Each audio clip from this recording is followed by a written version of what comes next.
ನಿಮ್ಮೆಲ್ಲರ ಒತ್ತಾಯದಿಂದ ಅತ್ಯಂತ ಸವಾಲುಗಳು ಹಾಗೂ ಕಷ್ಟತರವಾದ ಒಂದು ನಿರ್ಧಾರವನ್ನು ನಾನು ತಗೊಂಡಿರೋ ಒಂದು ಸಂದರ್ಭದಲ್ಲಿ ಅದನ್ನು ಸಂಪೂರ್ಣವಾಗಿ ಮನಸ್ಫೂರ್ತಿಯಾಗಿ 7 ಲಕ್ಷಕ್ಕಿಂತ ಹೆಚ್ಚಿನ ಮತಗಳನ್ನು ನನಗೆ ಹಾಕಿ 1.25 ಲಕ್ಷದ ಮತಗಳ ಅಂತರದಿಂದ ನನಗೆ ಅಭೂತಪೂರ್ವವಾದ ಗೆಲುವನ್ನು ಕೊಟ್ಟ ಮಂಡ್ಯ ಕ್ಷೇತ್ರದ ಮಹಾಜನತೆಗೆ ನಾನು ಶಿರಸಾವಹಿಸಿ ನಮಸ್ಕಾರಗಳನ್ನು ತಿಳಿಸೋಕೆ ಇಷ್ಟಪಡ್ತೀನಿ.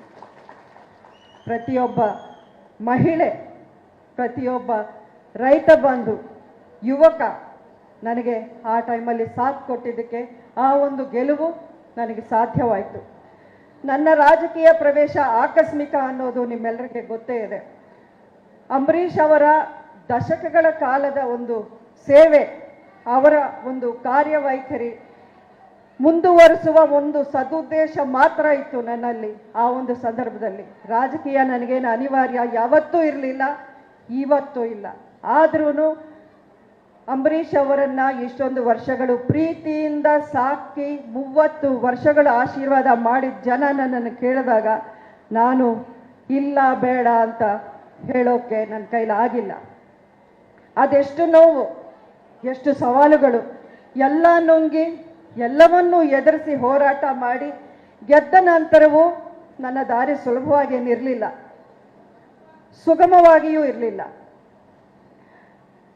ಆದರೆ ಒಂದೇ ಗುರಿಯನ್ನು ಇಟ್ಕೊಂಡು ಪ್ರತಿಯೊಂದು ಹೆಜ್ಜೆಯನ್ನು ಅದೇ ದಿಕ್ಕಲ್ಲಿ ಹಾಕ್ಕೊಂಡು ಬಂದೆ. ನನ್ನ ಗುರಿ ನಮ್ಮ ಜಿಲ್ಲೆಯ ರೈತರು, ಬಡವರು, ಮಹಿಳೆಯರು, ಯುವಕರು, ಜನಸಾಮಾನ್ಯರು ಇವರೆಲ್ಲರ ಪರವಾಗಿ ನಾನು ನಿಂತ್ಕೊಳ್ಬೇಕು. ಅವರ ಸಮಸ್ಯೆಗಳಿಗೆ ಸ್ಪಂದಿಸಿ ಅವರ ಆಕಾಂಕ್ಷೆಗಳನ್ನು ಈಡೇರಿಸಿ ನನ್ನ ಕೈಲಾದಷ್ಟು ಅಭಿವೃದ್ಧಿ ಮಾಡಿ ಅದರ ಮೂಲಕ ನಮ್ಮ ಜಿಲ್ಲೆಯಲ್ಲಿ ಒಂದು ಬದಲಾವಣೆ ತರಬೇಕು, ಅಭಿವೃದ್ಧಿ ಮಾಡಬೇಕು. ಅದೊಂದೇ ನನ್ನ ಮನಸ್ಸಲ್ಲಿದ್ದಿತ್ತು. ಈ 5 ವರ್ಷಗಳಲ್ಲಿ ಇದಕ್ಕೆ ಸಾಕಷ್ಟು ಶ್ರಮ ವಹಿಸಿ ಅಡಚಣೆಗಳು, ಅಡೆತಡೆಗಳನ್ನು ಎದುರಿಸಿ ನನ್ನ ಗುರಿಯನ್ನು ತಲುಪುವ ವಿಷಯದಲ್ಲಿ ನಾನು ಒಂದಷ್ಟು ಯಶಸ್ವಿಯಾಗಿದ್ದೀನಿ ಅಂತ ಹೇಳ್ಕೊಳ್ಳೋಕ್ಕೆ ಇವತ್ತು ನಿಮ್ಮ ಮುಂದೆ ನನಗೆ ಹೆಮ್ಮೆ ಆಗ್ತಾ ಇದೆ. ಇದಕ್ಕೆ ಸಾಕ್ಷಿಯಾಗಿ ನೀವು ಈಗ ತಾನೇ ಒಂದು ಸಾಕ್ಷ್ಯಚಿತ್ರವನ್ನು ನೀವು ನೋಡಿದ್ದೀರಾ.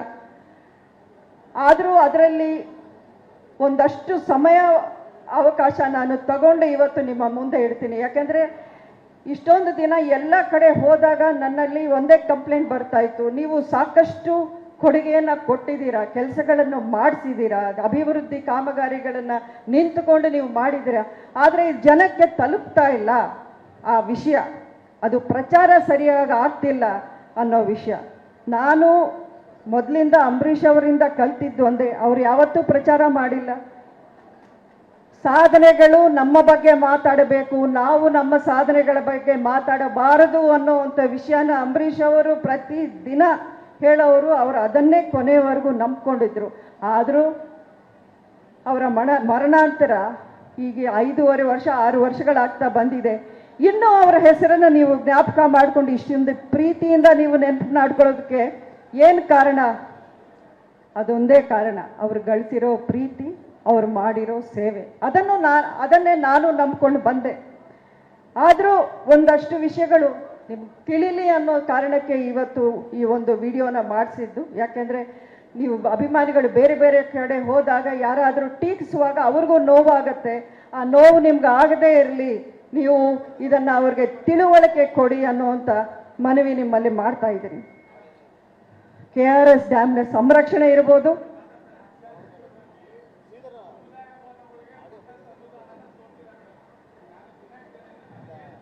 ಇರ್ಲಿಯಪ್ಪ ಅಲ್ಲಿಗೆ ಬರ್ತೀನಿ.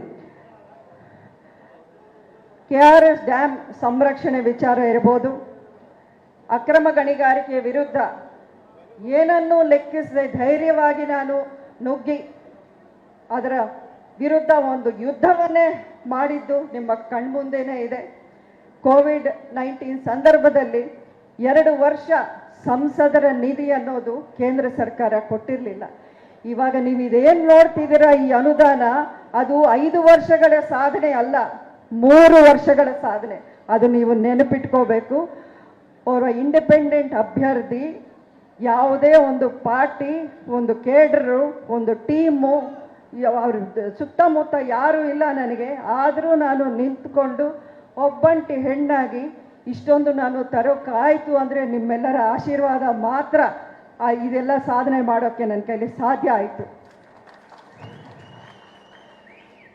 ಇನ್ನು ಅವರು ನಮ್ಮ ಆತ್ಮೀಯರೊಬ್ಬರು ಹೇಳಿದ್ದಾರೆ, ಸಮುದಾಯ ಭವನಗಳಿರ್ಬೋದು, ನೂರಾರು ಸಮುದಾಯ ಭವನಗಳು ನಾನು ಅನುದಾನ MP ಸಂಸದರ ನಿಧಿಯಿಂದ ನಾನು ಕೊಡಿಸಿದ್ದೆ. ಅದರಲ್ಲಿ ಹೆಚ್ಚಿನ ಆದ್ಯತೆ ನಾನು ಕೊಟ್ಟಿದ್ದು ಅಂಬರೀಷ್ ಅವರ ಅವಧಿಯಲ್ಲಿ ಒಂದಷ್ಟು ಸಮುದಾಯ ಭವನಗಳಿರಲಿ, ಕಾಮಗಾರಿಗಳಿರಲಿ, ಹಾಲಹಳ್ಳಿ ಸ್ಲಮ್ ಬೋರ್ಡ್ ಹೌಸಿಂಗ್ ಏನು ನೋಡಿದ್ದೀರಾ ನೀವು, ಅಥವಾ ತಮಿಳ್ ಕಾಲನಿ, ಅಂಬರೀಷ್ ಅವರ ಅನಂತರ ಯಾರನ್ನೂ ಅದನ್ನು ಮುಂದುವರಿಸೋ ಕೆಲಸವನ್ನು ಮಾಡಿಲ್ಲ. 7 ವರ್ಷಗಳು ಹಾಗೆ ಅದು ಸ್ಥಗಿತಗೊಂಡಿತ್ತು. ನಾನು ಸಂಸದೆ ಆದಮೇಲೆ ನಾನು ಹುಡುಕೊಂಡೋದೆ ಅಂಬರೀಷ್ ಅವರ ಕನಸು ಏನಿದೆ ಅದು ಎಲ್ಲವೂ ನಾನು ಈಡೇರಿಸಬೇಕು, ಅದರ ಮೂಲಕ ಅವರ ಹೆಸರನ್ನು ಶಾಶ್ವತವಾಗಿ ಇಲ್ಲಿ ಉಳಿಸ್ಬೇಕು ಅನ್ನೋ ಒಂದು ಪ್ರಯತ್ನದಲ್ಲಿ ನಾನು ಮಾಡಿದ್ದು. ಮೈ ಶುಗರ್ ಕಾರ್ಖಾನೆಯ ಪರ ಒಂದು ಹೋರಾಟ ಇರಬಹುದು, ಪಾಂಡವಪುರ ಸಕ್ಕರೆ ಕಾರ್ಖಾನೆ ಯಶಸ್ವಿಯಾಗಿ ಈಗ ಅದನ್ನು ತೆರೆದು ಅದು ಚಾಲನೆಯಲ್ಲಿದೆ. ಅಲ್ಲಿ ರೈತರಿಗೆ ಅದು ಎಷ್ಟು ಅನುಕೂಲ ಆಗ್ತಿದೆ ಅಂತ ನೀವು ಅಲ್ಲೇ ಹೋಗಿ ನೀವು ಕಣ್ಣಾರೆ ನೋಡ್ಬೋದು, ವಿಚಾರಿಸ್ಬೋದು.